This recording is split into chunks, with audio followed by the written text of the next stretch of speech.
¿Sabías que el mismo pecado que expulsó a Lucifer del cielo puede estar viviendo silenciosamente en tu corazón mientras lees tu Biblia, mientras oras, mientras sirves en la iglesia? La palabra de Dios revela una verdad que pocos cristianos están dispuestos a enfrentar. El orgullo espiritual es el enemigo más peligroso de tu alma, precisamente porque se disfraza de virtud. Hermanos y hermanas, quédense hasta el final de este video, porque vamos a desenmascarar uno de los engaños más sutiles que Satanás usa para destruir la vida espiritual de los creyentes. Lo que voy a compartir con ustedes puede incomodar, puede confrontar, pero está completamente fundamentado en la palabra de Dios. Y les prometo que el último punto que veremos juntos puede cambiar completamente la forma en que entienden su relación con Dios. Para entender el orgullo espiritual, debemos ir al principio.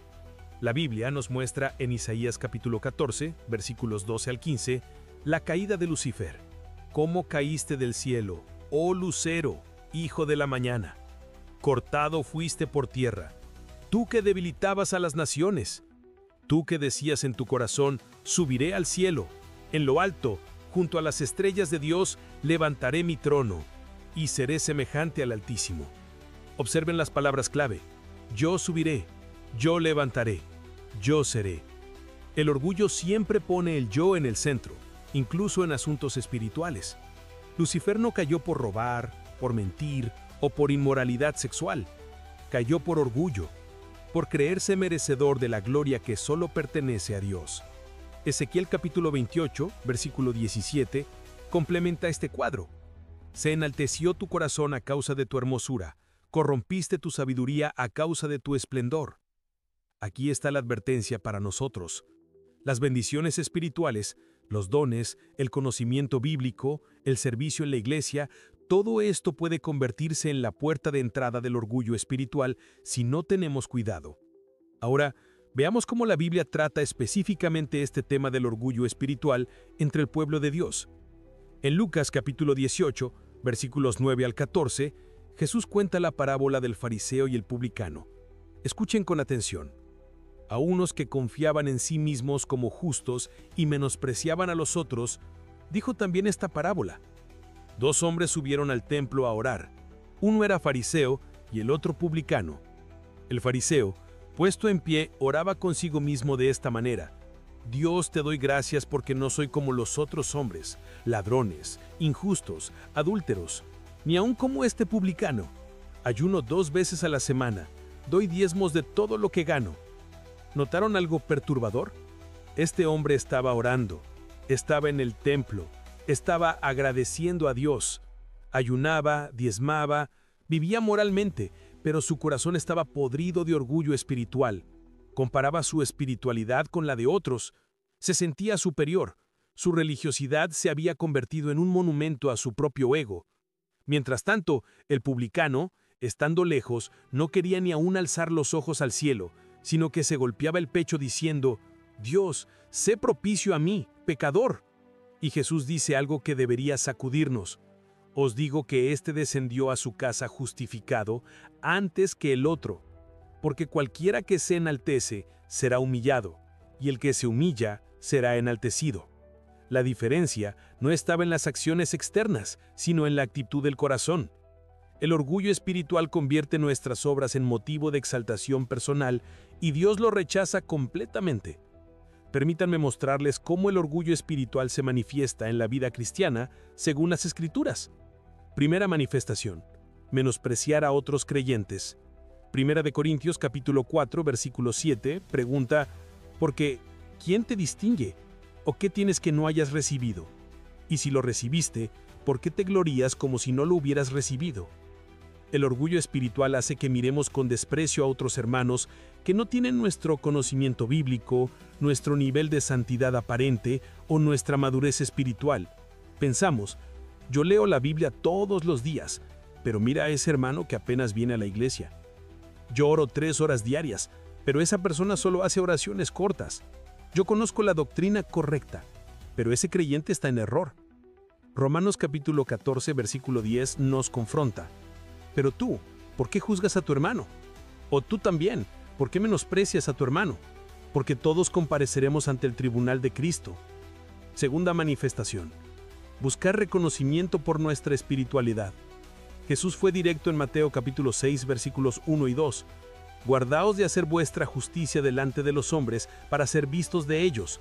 De otra manera, no tendréis recompensa de vuestro Padre que está en los cielos. Cuando pues des a limosna, no hagas tocar trompeta delante de ti, como hacen los hipócritas en las sinagogas y en las calles, para ser alabados por los hombres. ¿Cuántas veces publicamos nuestros devocionales en redes sociales, no para edificar, sino para que otros vean cuán espirituales somos? ¿Cuántas veces servimos en la iglesia esperando que alguien reconozca nuestro sacrificio? ¿Oramos en público con palabras elaboradas para impresionar? Eso es orgullo espiritual. Tercera manifestación: resistir la corrección y el consejo. Proverbios capítulo 13, versículo 18 advierte: pobreza y vergüenza tendrá el que menosprecie el consejo, mas el que guarde la corrección recibirá honra. La persona con orgullo espiritual cree que ya lo sabe todo, que su interpretación bíblica es la única correcta, que no necesita que nadie le enseñe. Proverbios capítulo 26, versículo 12, dice algo devastador: ¿has visto hombre sabio en su propia opinión? Más esperanza hay del necio que de él. Cuarta manifestación: exaltarse por encima de otros ministerios. Primera de Corintios capítulo 12, versículos 21 y 22, enseña: ni el ojo puede decir a la mano, no te necesito, ni tampoco la cabeza a los pies, no tengo necesidad de vosotros. Antes bien, los miembros del cuerpo que parecen más débiles son los más necesarios. Cuando pensamos que nuestro don es más importante, que nuestro ministerio es superior, que nuestra iglesia es mejor que las demás, estamos en peligro espiritual. El orgullo divide el cuerpo de Cristo. Hermanos, déjenme ser claro sobre por qué el orgullo espiritual es tan destructivo. Primero, Dios se opone activamente a los orgullosos. Santiago capítulo 4, versículo 6 declara: Dios resiste a los soberbios y da gracia a los humildes. La palabra resiste en el griego original significa se pone en batalla contra. ¿Pueden imaginar a tener a Dios como su oponente? El orgullo espiritual no solo nos separa de Dios, sino que hace que Él se oponga activamente a nosotros. Primera de Pedro capítulo 5, versículo 5 repite esta verdad: Dios resiste a los soberbios y da gracia a los humildes. No podemos crecer espiritualmente sin la gracia de Dios, y la gracia solo fluye hacia los humildes. Segundo, ciega nuestra visión espiritual. Apocalipsis capítulo 3, versículo 17 describe a la iglesia de la Odisea: porque tú dices, yo soy rico, y me he enriquecido, y de ninguna cosa tengo necesidad, y no sabes que tú eres un desventurado, miserable, pobre, ciego y desnudo. El orgullo espiritual nos hace creer que estamos bien cuando espiritualmente estamos en miseria. Es el signo que se celebra a sí mismo mientras se hunde en la oscuridad.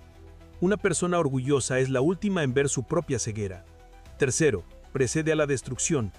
Proverbios capítulo 16, versículo 18 es una advertencia solemne. Antes el quebrantamiento es la soberbia, y antes de la caída la altivez de espíritu. La historia bíblica está llena de ejemplos. El rey Saúl perdió su reinado por orgullo. Usías fue herido con lepra por su arrogancia al entrar al templo. Nabucodonosor vivió como animal por exaltarse. El orgullo espiritual siempre conduce a la caída. Cuarto, destruye relaciones y comunidad. Proverbios capítulo 13, versículo 10 enseña: ciertamente la soberbia concebirá contienda. El orgullo espiritual genera división en las iglesias, destruye matrimonios cristianos, rompe amistades entre hermanos. Es el cáncer que mata la unidad del cuerpo de Cristo. Ahora viene el momento más importante de este video. Necesito que seas completamente honesto contigo mismo. El Salmo 139, versículos 23 y 24 dice: examíname, oh Dios, y conoce mi corazón. Pruébame y conoce mis pensamientos, y ve si hay en mí camino de perversidad, y guíame en el camino eterno. Pregúntate sinceramente: ¿me siento superior a otros creyentes por mi conocimiento bíblico? ¿Por mi consagración o por mi servicio? ¿Me molesta cuando otros son reconocidos en la iglesia, pero yo no? ¿Me resulta difícil admitir cuando estoy equivocado o cuando necesito ayuda espiritual? ¿Critico más de lo que animo? ¿Juzgo más de lo que intercedo? ¿Busco que otros vean mis actos de devoción y servicio? ¿Me cuesta someterme a la autoridad espiritual o recibir corrección? Si respondiste sí a alguna de estas preguntas, hermano, hermana, puede que el orgullo espiritual esté echando raíces en tu corazón. Pero hay esperanza, porque la misma palabra que diagnostica la enfermedad también ofrece la cura. Segunda de Crónicas capítulo 7, versículo 14 promete: si se humillare mi pueblo, sobre el cual mi nombre es invocado, y oraren, y buscaren mi rostro, y se convirtieren de sus malos caminos, entonces yo oiré desde los cielos, y perdonaré sus pecados, y sanaré su tierra. ¿Cómo combatimos el orgullo espiritual? ¿Cómo cultivamos la humildad genuina? La Biblia nos da instrucciones claras. Primero, recordar constantemente quiénes somos sin Cristo. Efesios capítulo 2 versículos 8 y 9 dice: porque por gracia sois salvos por medio de la fe, y esto no de vosotros, pues es don de Dios, no por obras, para que nadie se gloríe. Todo lo que somos y tenemos espiritualmente es por pura gracia. No merecíamos salvación, no merecíamos perdón, no merecíamos ser llamados hijos de Dios.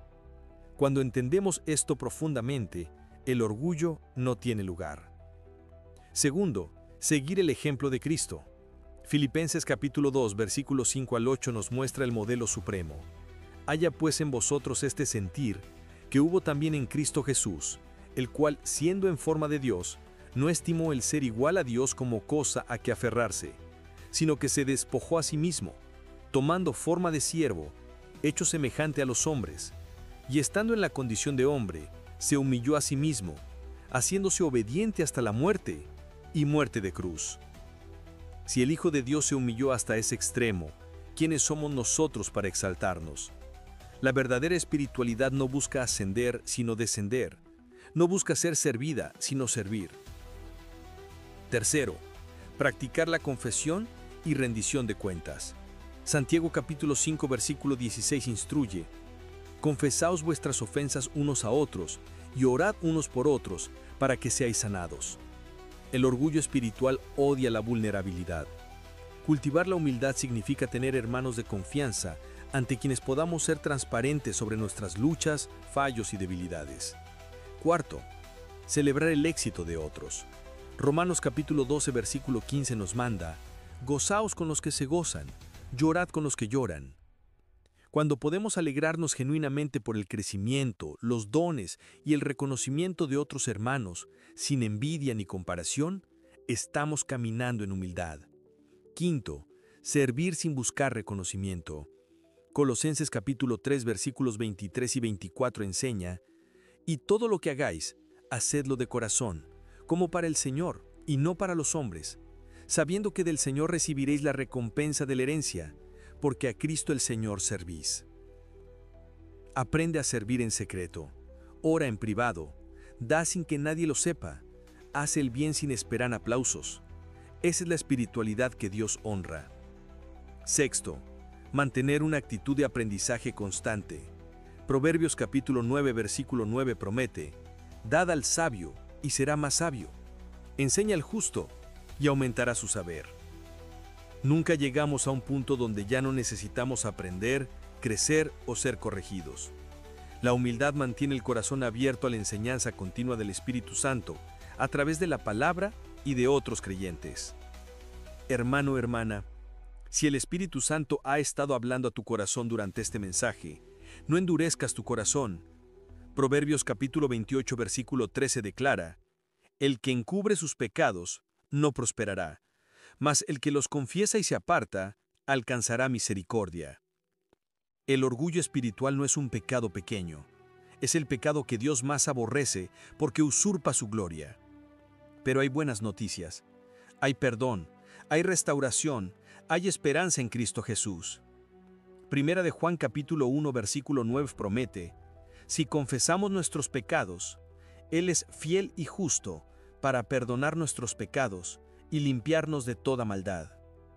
Tal vez en este momento necesitas hacer una pausa, arrodillarte ante Dios y orar algo así: Señor Jesús, reconozco que he permitido que el orgullo espiritual crezca en mi corazón. He usado tus bendiciones, tus dones y tu palabra para exaltarme a mí mismo en lugar de glorificarte a ti. Perdóname, límpiame, Quebranta mi corazón orgulloso y dame un corazón humilde como el tuyo. Ayúdame a ver que todo lo que soy y tengo es por tu gracia. Enséñame a servir sin buscar reconocimiento, a amar sin juzgar, a dar sin esperar nada en cambio. Haz de mí un verdadero discípulo tuyo.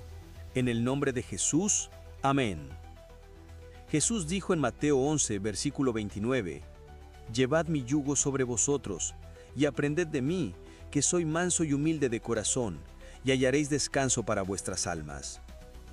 La humildad no es debilidad, es fortaleza espiritual. No es pensar menos de ti mismo, es pensar menos en ti mismo y más en Cristo y en los demás. Recuerda las palabras de Juan el Bautista en Juan 3:30. Es necesario que Él crezca, pero que yo mengüe. Esa debe ser la oración constante de nuestro corazón. Menos de mí, más de Cristo. Menos de mi gloria, más de su gloria. Menos de mi voluntad, más de su voluntad. Si este mensaje tocó tu corazón, quiero que hagas 3 cosas. Primero, deja un comentario con la palabra humildad, para que sepa que estás comprometido a permitir que Dios trabaje en esta área de tu vida. Tus palabras pueden animar a otros hermanos que también están luchando con esto. Segundo, comparte este video con alguien que necesite escuchar esta verdad. El orgullo espiritual está destruyendo vidas y ministerios, y necesitamos hablar de esto con amor y verdad bíblica. Tercero, y esto es lo más importante, esta semana, practica un acto intencional de humildad. Puede ser pedir perdón a alguien que ofendiste, servir en algo que nadie ve, o simplemente elegir celebrar el éxito de otro creyente, sin envidia ni comparación. Comienza pequeño, pero comienza hoy. La humildad no se aprende en un día, es un camino de toda la vida. Pero cada paso que damos en humildad es un paso más cerca del corazón de Dios. Que el Señor te bendiga, te guarde y te ayude a caminar en la humildad genuina que solo puede venir de conocer verdaderamente quién es Él y quiénes somos nosotros. Y recuerda, la verdadera grandeza en el reino de Dios se mide por cuán bajo estás dispuesto a inclinarte para servir. Nos vemos en el próximo video. Que la gracia de nuestro Señor Jesucristo esté con todos ustedes. Amén.